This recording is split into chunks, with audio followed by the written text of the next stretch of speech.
En fait, j'ai parlé du code du numérique et les métiers des journalistes professionnels. L'essentiel, c'était juste de vulgariser les codes du numérique et d'établir un lien entre les dispositions de ces codes avec la profession du journaliste. Et dans cet exposé, j'ai eu à démontrer que les codes du numérique viennent légiférer sur les activités qui se passent sur Internet pour essayer de permettre d'abord l'exercice de la liberté d'expression, mais aussi pour limiter celle-ci dans le but de protéger le droit au respect de la vie privée, pour faire respecter le respect lié à l'ordre public ou à l'intérêt général, la santé publique ou la sécurité publique, mais surtout pour en fait décourager toutes sortes de pratiques qui se passent à l'Internet et qui sont de nature à enfreindre la liberté ou les autres droits reconnus aux individus. Et le texte ou les codes, ça s'applique à tout le monde, y compris les journalistes dans sa profession qui doit exercer cette profession en essayant de se soumettre aux limites liées au respect des bonnes mœurs, de la loi, de l'ordre public et surtout au respect de la vie privée. Merci. Aujourd'hui, il y a un texte magique dans la Constitution qui prévoit que nul n'est censé ignorer la loi. C'est une présomption. Donc, comme le texte a été publié au journal officiel, je le crois, il est donc censé être connu de tous. Mais nous savons aussi qu'on n'a pas facilement accès au journal officiel. Le texte existe déjà sur Internet, sur le numérique. Donc, tout le monde peut l'exploiter. Mais est-ce que tout le monde a accès au texte?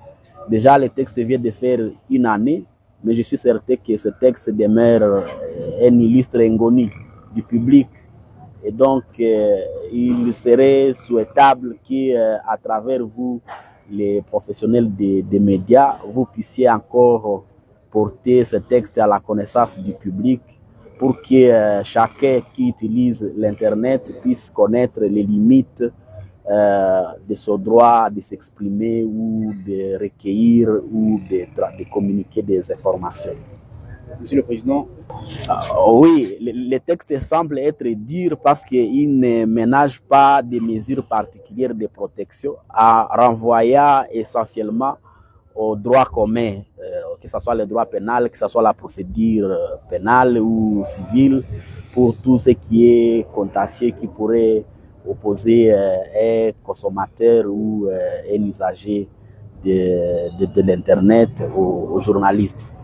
Donc le texte est quand même répressif, assez répressif, parce qu'il y a toute une série d'infractions qui ont été érigées, notamment le fait de publier des fausses informations, surtout lorsque ces informations peuvent entraîner les troubles à l'ordre public. Il y a fait plusieurs infractions qui sont définies d'ailleurs d'une manière parfois vague, et cela pourrait compromettre la liberté d'expression, surtout du côté du journaliste qui est écartelé entre son obligation professionnelle d'informer le public et son obligation aussi de respecter les règles du jeu. Je crois que le conseil à donner, c'est d'aider d'abord à vulgariser ce texte pour qu'il soit connu du public, mais aussi de se l'approprier. Parce que le texte, il ne faut pas seulement lui jeter des pierres, il faut quand même reconnaître que ce texte vient répondre à un besoin essentiel qui est de recadrer un peu l'usage de l'Internet pour que l'ordre public et l'ordre des familles ou l'ordre de la vie privée puissent être au même moment protégés. Donc, il vous revient de faire connaître dans la mesure du possible ce texte du public, mais aussi de le respecter vous-même pour que vous puissiez, par l'exemple, le faire connaître davantage.